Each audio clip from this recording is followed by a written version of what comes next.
On est au hall. Hakimou, on est là, regardez. On est au hall, programme des halles. Vous voyez? Voilà. C'est le nouveau modèle. Il y a l'ancien modèle, ils ont démoli, et le nouveau modèle. Voilà. Regardez, je viens de trouver cette affiche là, ici, là. Voilà, c'est un endroit où on peut trouver un petit peu de tout. Là, franchement, voilà, Hexagone. Hexagone. Bah, en fait, Hexagone, c'est le premier film. Là. Moi, Malik Shiban, j'ai tous ses films. Je suis vraiment un fan. J'adore ce qu'il a fait. J'adore ce film-là. Je kiffe grave, mais ce film-là, il m'a fait un effet incroyable.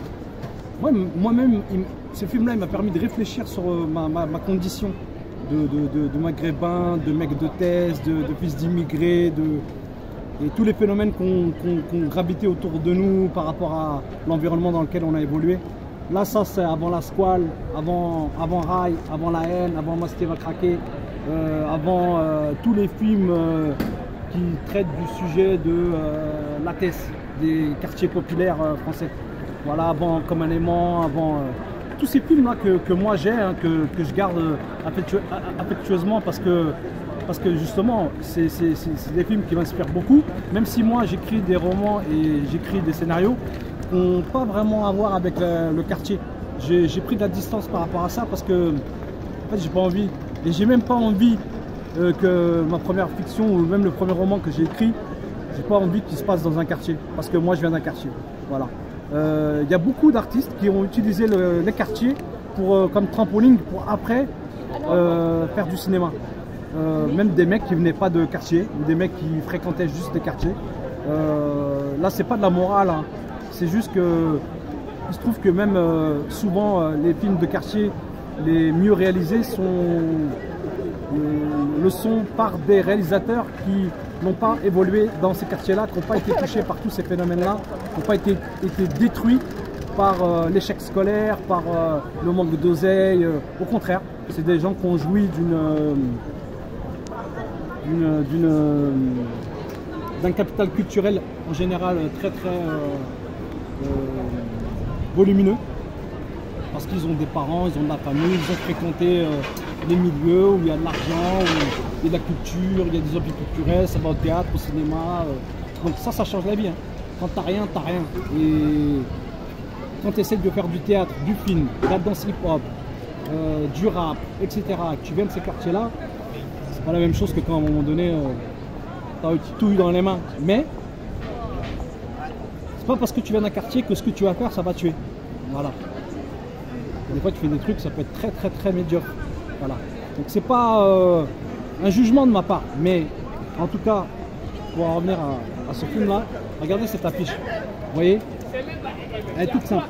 Effectivement, il n'y a pas de photos, il n'y a pas de photos des acteurs ou du réalisateur ou je ne sais quoi. Il y a tous les noms. Voilà. C'est pas forcément, les acteurs ne sont pas forcément devenus célèbres. Malik Shiban, il a fait d'autres films, Douce France, etc., etc. Il y a un coffret qui s'appelle La Trilogie de Malik Shiban, mais il a fait aussi d'autres films, il en a encore fait dernièrement. C'est vraiment un gars, je pense, qui a vraiment inspiré, qui a donné l'idée à plein de gens de faire des films. Il y a un film là que je cherche depuis très longtemps, je suis obligé de le chercher en VHS, parce que je crois qu'en DVD il n'existe pas, c'est La Thune, avec Sami Bouagila. Je me souviens des premières fois aussi où j'ai vu Roche Dizem, les apparitions, etc., etc., les premiers documentaires qu'on faisait sur lui. Et quand on voit ce que sont devenus certains acteurs, notamment aussi Tahar Rahim, qui est au niveau international, Reda Kateb, et d'autres qui sont issus d'immigration, Omar Sy, les Jamel Debbouze, etc., etc. Eric et Ramzi qui ont fait des trucs de malades avec les films qu'ils ont fait, même c'est complètement loufoque, c'est dingue, c'est la folie complète en fait. Et là, c'est des grosses productions avec beaucoup d'oseille. Ben, en fait, pour moi, tout part de ce film-là. Voilà. Ce film-là, il nous a permis de passer à autre chose. Voilà, Malik Shiban, je ne le connais pas. J'aimerais bien le rencontrer d'ailleurs, hein, franchement. Hein, parce que là, il y a plein de réalisateurs que j'essaie de rencontrer, comme Karim Dridi aussi, qui a fait Chouf dernièrement, mais qui a fait Bye Bye, qui a fait plein de plein de réalisations incroyables aussi. Voilà, et là, je vous parle de réalisateurs qui sont issus de l'immigration. Parce que toujours en faire 2, 3, 4, 10 fois plus que les autres, en fait, quand tu viens d'un quartier populaire. Manifestement, sauf pour le rap, voilà. Et quand je dis rap, je parle pas de mouvement hip-hop, je parle du rap, uniquement du rap. Voilà. Et encore aujourd'hui, voilà, aujourd'hui, tout le monde fait du rap. Tout le monde peut faire du rap. Et tant mieux, tant mieux. Hein. Faut bien comprendre hein, ce que j'essaie de dire. Ce que j'essaie de dire, c'est que le mec vient du terre-terre.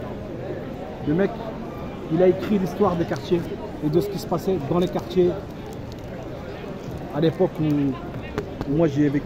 Donc même la couleur de cette affiche là, elle est spéciale. Elle n'est pas très très attirante, mais je sais pas, il y a quelque chose pour moi qui ça me touche. Elle me touche grave. Voilà.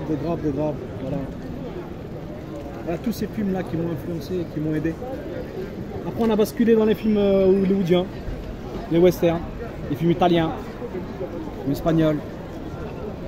En ce moment je suis vachement dans les films japonais, tout ce qui est russe aussi, de l'Est, on va dire des pays de l'Est. Je regarde un petit peu, pas beaucoup, un petit peu. Mais c'est vrai que voilà, tous les films de Daria Mina aussi, des réalisateurs du Deblay, les Gauloises, des films de ouf en fait. Il y en a un que j'ai en tête là, j'ai oublié. Bref, mais on peut aussi saluer des réalisateurs comme Yves Boisset, qui ont fait des films comme Dupont-la-Joie. Voilà, j'en parle très souvent de ce film-là. Ou des films incroyables comme aussi, j'en parle aussi parce que j'adore. C'est La ville est tranquille. Et ça a été réalisé à Marseille. C'est incroyable. Et donc c'est pas forcément que voilà, les réalisateurs maghrébins ou africains, etc. D'origine en tout cas, parce qu'on est tous français. Mais ouais, des mecs comme Yves Boisset, c'est incroyable. Alexandre Arcadi, Roger Hanin, Un train d'enfer. C'est des films en fait où ils parlent de nous. Là, il y a encore un film qui est sorti il n'y a pas très longtemps, Omar m'a tué, réalisé par Roche Dizem, Indigène, tous ces films-là. C'est des films. Par exemple, Omar m'a tué, c'est voilà, c'est un acteur qui devient réalisateur, qui fait un film sur l'injustice de ce qu'on a vécu nous dans les quartiers. Voilà. Omar m'a tué. Voilà, c'est vraiment. Et on retrouve toute cette logique-là dans tous les films que je viens de vous citer. Hein. L'injustice. Hein. C'est à chaque fois, c'est qui prend tout dans la gueule. C'est qui les bavures, c'est qui. Ça tombe sur qui. En général, en majorité, sur qui. Sur les Noirs et les Arabes. Voilà.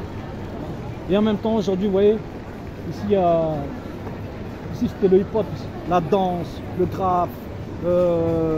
Ici c'est le hip-hop, c'est le berceau du hip-hop parisien. Ça dansait. La première fois où j'ai vu des gens danser, c'était là. Les graffitis tout autour, le rap, etc. Aujourd'hui, tous les artistes, quels qu'ils soient, s'influencent de la culture afro-américaine, africaine.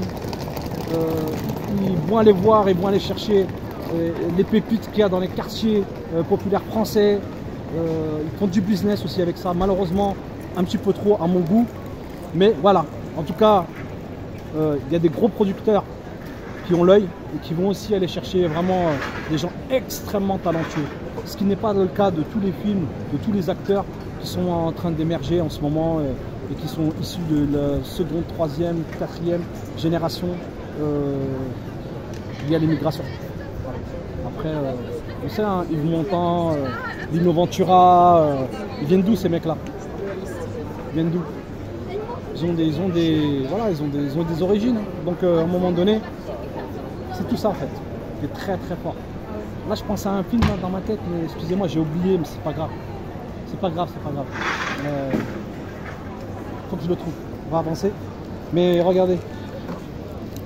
Les tests, les grands ensembles. Alors j'ai eu la chance là de réaliser une interview avec Shuriken et Akhenaton à la Cosca à Marseille. où on a pu justement discuter vraiment des grands ensembles, notamment des quartiers nord, etc. Comme un aimant, c'est un film aussi qui m'a beaucoup touché, hein. Grave, hein. Déjà parce que ça a été fait par le groupe Ayam, entre guillemets, et par Kamel Salah, ou Salah, je ne sais pas. Et aussi qu'il faut saluer que j'ai essayé de rentrer en contact avec lui il n'y a pas très longtemps là. Il a répondu à mes messages, hein, de manière très sympathique. Et il a fait d'autres choses aussi. Je crois que c'est Plan B, voilà, plein d'autres films. C'est un mec qui est super actif et normalement ces mecs-là ils devraient aussi marcher à Cannes, quoi. Voilà. Parce que c'est des mecs en fait ils se la sont donnés grave. Voilà. Aujourd'hui, il faut passer par les clips pour être connu, faire des clips de rap, pour faire des clips, etc. Moi, il n'y a pas de clips chez moi. Je fais pas de clips. J'aurais fait des clips depuis longtemps, j'aurais perdu l'âme de ce que je sais faire, de ma créativité. Et je pense qu'il y a beaucoup de gens aujourd'hui qui font des clips, ou autrefois qui ont fait des clips, qui malheureusement se sont perdus dans ce genre de fiction, entre guillemets, et qui n'ont pas pu exprimer la réalité de ce que vous avez envie de dire par rapport au fait de venir de quartier. À cause de l'oseille, parce que c'est l'air de la guerre. Voilà,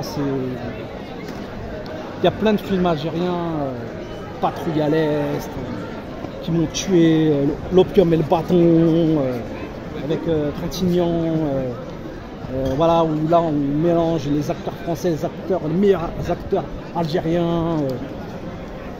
J'ai de la chance parce que je vais aux premières. La dernière fois, je suis allé vraiment, j'ai eu beaucoup de chance parce que c'est incroyable. J'ai été à la première de Un monde de demain. Avec, c'est grâce à Dynasty que j'ai rencontré, que j'ai fréquenté un petit peu. Dédicace à lui d'ailleurs, DJ Dynasty. Et voilà, j'ai pu aller à la première et j'ai vu les 3 premiers épisodes à côté de la Villette. Incroyable. Voilà. J'ai un peu de chance parce que je fréquente un petit peu quelques personnes ici. Je ne vais pas fréquenter tout le monde et je ne cherche pas à fréquenter tout le monde. Il y a des lieux où j'arrive pas à rentrer. En fait, j'arrive au début et je pars parce que je sais pas, il y a quelque chose que j'aime pas, il y a des ambiances que j'aime pas. Moi, j'aime bien les Rumble Party. J'aime bien. Voilà. Pour finir, j'aime bien les Rumble Party, la marque Rumble. J'aime bien ce qu'ils font, j'aime bien comment ils sont. Et c'est ce genre d'ambiance, moi, que j'aime bien et qui me font penser à l'ambiance qu'il y avait dans nos quartiers et que j'aime bien et que je retrouve cette ambiance-là dans ce genre de film-là, Hexagone. En plus, le titre, vous avez vu, hein, c'est Hexagone. Hein. Voilà, Malik Shiban. Voilà, c'est un petit peu long, mais sachez que j'ai fait une vidéo, et là je termine. J'ai fait une vidéo il y a de ça quelques années maintenant, mais je ne l'ai jamais sortie, c'est une archive personnelle. Ah ouais, Divine, le film Divine. Ah ouais, là, c'est incroyable. Alors là, c'est. Là, on a touché le sommet, là, c'est incroyable. Ce film-là, c'est incroyable, Divine. Il y en a plein d'autres. Il y en a plein d'autres. Il y en a plein qui sont sortis. Il y en a Bande de filles aussi. Aussi, pareil. Beaucoup touché. Beaucoup touché. Mais voilà, j'aime bien les films de ghetto américains aussi. Hein. Voilà, Menace Society, tous les films de Spike Lee. Ça nous a beaucoup touché. Boys in the Wood. Même si on peut critiquer certaines scènes, les représentations malheureusement on a véhiculé dans le monde entier par rapport aux Afro-Américains pauvres. Voilà, malheureusement, c'est vrai, que ce soit au niveau de la drogue, au niveau de l'alcool, du crack, de leurs conditions de vie. C'est pas comme ça qu'ils vivent les Américains, entre guillemets, hein, en réalité. Les films, des fois, ça véhicule des images. Et c'est là où il faut faire super attention. Et malheureusement, aujourd'hui, on est trop parti dans tout ce qui est bankable et tout ce qui fait... voilà. Et je reviens sur ce que je disais, parce que là j'improvise complètement. Alors là, je ne sais même pas que j'allais me pécho ça. Hein. J'ai fait une vidéo à la Tour Eiffel, j'espère qu'un jour vous aurez l'occasion de le voir, où justement je parle de tous ces films-là, un peu plus en détail. Et il y a un film avec tous les films de Denzel Washington, en tant qu'acteur ou en tant que réalisateur, me touchent énormément aussi. Voilà. Parce que moi, c'est un artiste incroyable pour moi. On n'a pas de tête d'affiche en France qui vont revendiquer des choses. Omar m'a tué. Roche Dizem, j'espère qu'il va continuer encore à faire ce genre de choses-là. Pour moi, Roche Dizem, c'est le premier, pour moi, jusqu'à aujourd'hui, hein, c'est le premier, c'est le seul qui a osé vraiment aller jusqu'à ce niveau-là avec Bouchareb. Voilà, Rachid Bouchareb aussi, que ce soit en tant que producteur ou en tant qu'acteur. Pour moi, c'est les deux qui ont réussi vraiment à passer le cap et dire ce qu'ils avaient à dire. Voilà, au-delà du cinéma. Et nous, on a besoin de gens comme ça en France. Voilà, alors s'il y a des plus jeunes qui m'écoutent, s'il vous plaît, faites attention à ne pas vous faire manipuler, à pas, voilà, parce qu'on va vous donner un billet et à rentrer dans des délires. Voilà. Là, je pense à, j'ai vu Ma'lish aussi, j'ai eu la chance de voir ça au Festival du film urbain il n'y a pas très longtemps. Il a eu des prix un petit peu partout dans le monde entier et ça a super bien marché en France. C'est un Marseillais, Anil et Ma'lish, voilà, dedans il y a pas mal d'acteurs. Il y a DJ Rebelle dedans, il y a Troisième œil avec Mumbi, avec Joe Popo, voilà, des gens comme ça, magnifiques, des gens incroyables, des gens qu'on préférait arrêter que de continuer et de vendre leur âme au diable ou au système du fric. Et voilà, parce qu'ils cherchent à introduire une dimension révolutionnaire dans leur art. Ça sert à ça l'art. Voilà, merci Malik Chiban. Voilà ce que ça m'oblige à te dire, rien que le fait d'avoir cette affiche. On est là la famille. Vive le cinéma.